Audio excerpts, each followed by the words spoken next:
अस्सलाम वालेकुम नाज़रीन, JN न्यूज़ HD के साथ मैं हूं नाइला भट्टी। नजर डालते हैं आज की अहम खबरों पर। जिनाह हाउस में एक मोर चोरी हो जाता है। उस चोर को तो ढूंढा जा सकता है, लेकिन बाजोड़ में दर्जनों अफराद शहीद और ज़ख्मी करने वालों को ढूंढा नहीं जाता। खैबर पख्तूनख्वा में इस साल में 18 खुदकश हमले और एक माह सिर्फ जुलाई में 54 दहशतगर्दी के वाक़यात एक महीने हुए हैं। हुकूमत अमन व अमान के क़याम में मुकम्मल नाकाम हो चुकी है। सैंड में बाजोड़ वाक़े पर इजहार ख्याल। सेनेटर मुश्ताक साहब, ख़ास होगी कि देखें, हम अपनी पार्टी की कारकर्दगी या अपनी लीडरशिप की तारीफ़ें वो हर वक्त करते हैं और कर सकते हैं। आज एक इंसानी अलमिया है, हमारे तकरीबन 60 भाई इस दुनिया से रुखसत हो चुके हैं और बड़ी ही बहीमाना अंदाज से उनको कत्ल कर दिया गया है। आज यौम सोग है, आज यौम ताज़ियत है, आज यौम अज़हारी यकजहती है।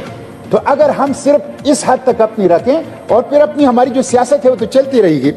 मिस्टर चेयरमैन, ये बहुत बड़ा वाक़या है और जिसमें तकरीबन 60 अफराद शहीद हो चुके हैं और सैकड़ों ज़ख्मी हैं। दरिंदगी है, दहशतगर्दी है और ऐसी हैवानियत है जिसके लिए कोई अल्फाज लुगत में नहीं है। बदकिस्मती तो ये है कि इस साल 18 खुदकश हमले हुए हैं। अभी चंद दिन पहले आपके गांव में एक खुदकश हमला हुआ था। 18 खुदकश हमले सिर्फ इस साल हुए हैं और जुलाई के महीने में 54 दहशतगर्दी के वाक़यात हुए हैं सिर्फ जुलाई के महीने में।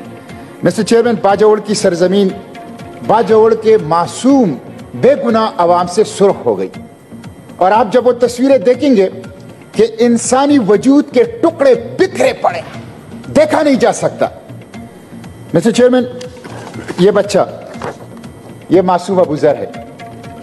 ये मासूम अबूजर उस जलसे में चिप्स फरोख्त कर रहा था, अपने घर का कफील है।